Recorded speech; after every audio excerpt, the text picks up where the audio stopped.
Hey guys, it is Monday here in West Virginia, so it's time for us to do our Mopar Monday. And excuse me, I think I'm losing my voice for some reason or another. So if it sounds a little different, that's why.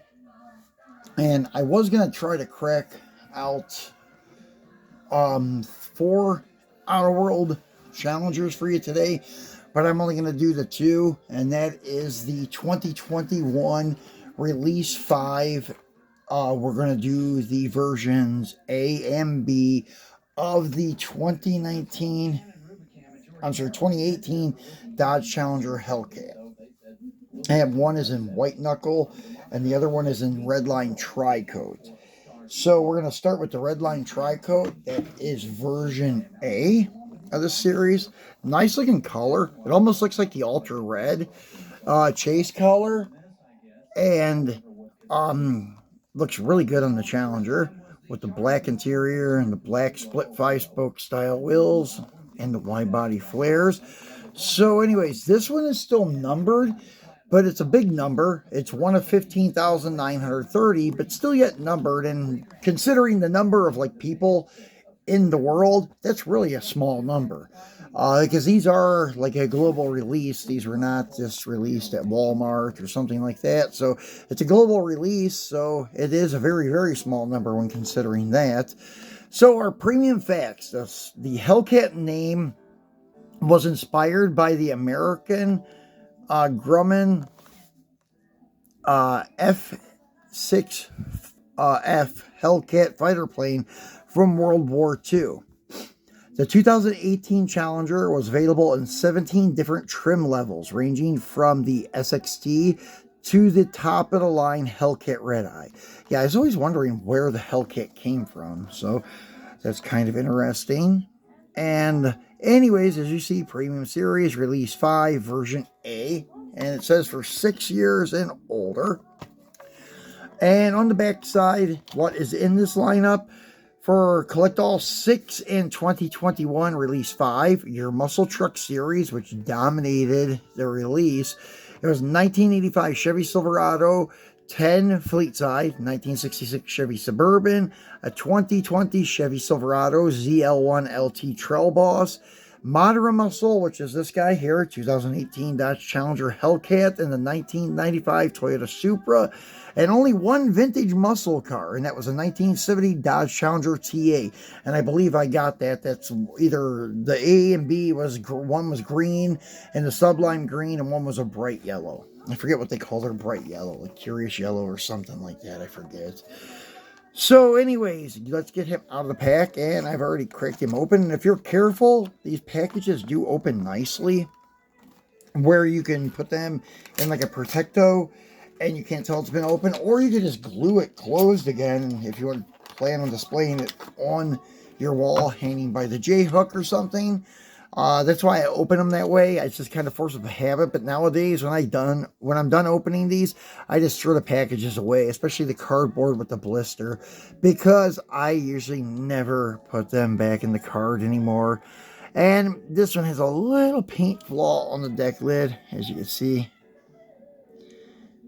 Not that bad. It was actually a piece of dust part of it, but there still is a little imperfection there.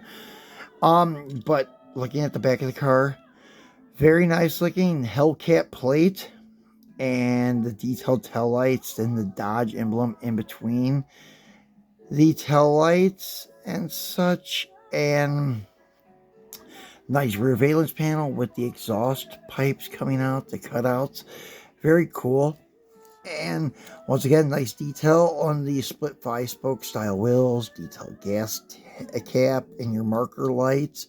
Rear ones are hard to identify because of the red color.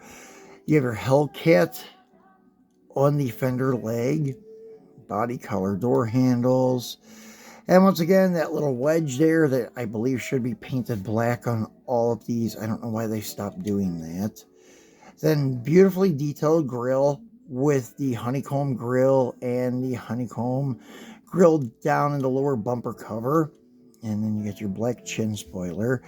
And then the 3-hole hood. One is like a ram air and 2 are inverted for like a cowl induction, it would come and hit the windshield and come back down the hood and kind of go into these vents.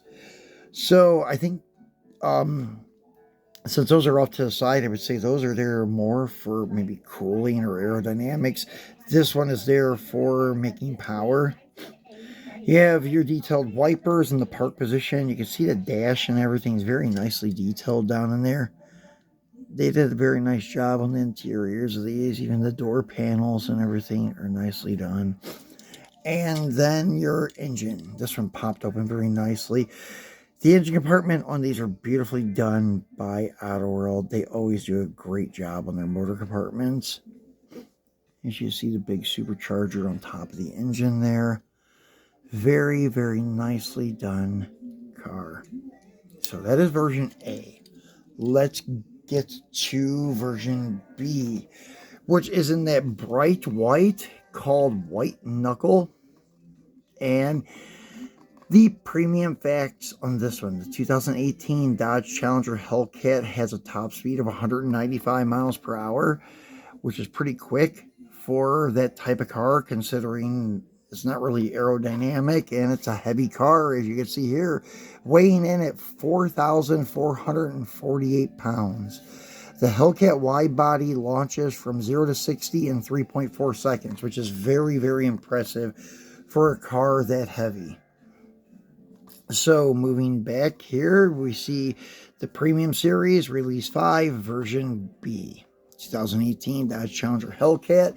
I'm not going to go over the back. We already did that on the first one. So let's get him out and take a look at him. And same thing, just kind of tore around really slowly. Worked it open so it does not tear the card too bad. And then with taking the car out and closing it again, it's really hard to tell that it was even opened. So, anyways, going to this guy in the White Knuckle. I think out of the two, I prefer the Redline Tri-Coat. I know, I'm just not a big fan of white cars. They're not bad, but they just, well, they seem plain, which they are. They're kind of like a blank canvas for something else to be put on it. And anyways, though, they do fit in nicely in the high-impact colors of Chrysler. Like if you have a bunch of like orange, pink, purple, green, yellow, and you pop in the white car here and there, they kind of blend in nicely. I guess because the white is so bright. As you can see, you barely can see the little Hellcat emblem on the fender leg because it's so bright. But you can see the marker lights much better on this bright white. And the interior, same black interior, nicely done. And on the back, the plate, same thing, Hellcat, nice details, same as the other one. We didn't really take a good look at the chassis on the other one, so here you go. Beautifully done by Autoworld, fully detailed exhaust and floor pans. And your front cross member, your rack for the steering and stuff. It's very nicely done.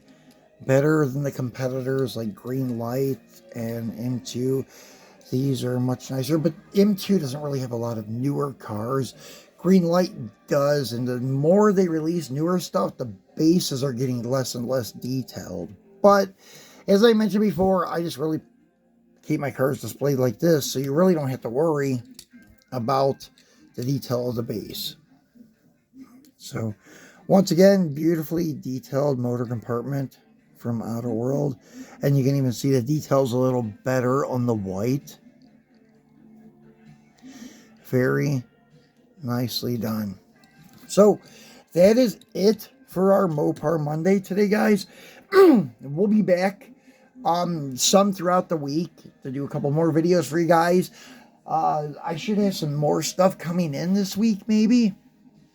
So if that's the case, we'll take a look at them.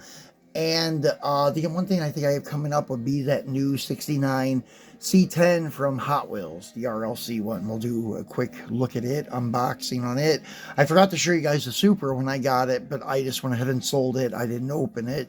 The C10 I'll open because it's in the display case, and I'll show you guys it. But anyways, That's it for today, guys, and we'll see you again in a day or two. Thanks for watching.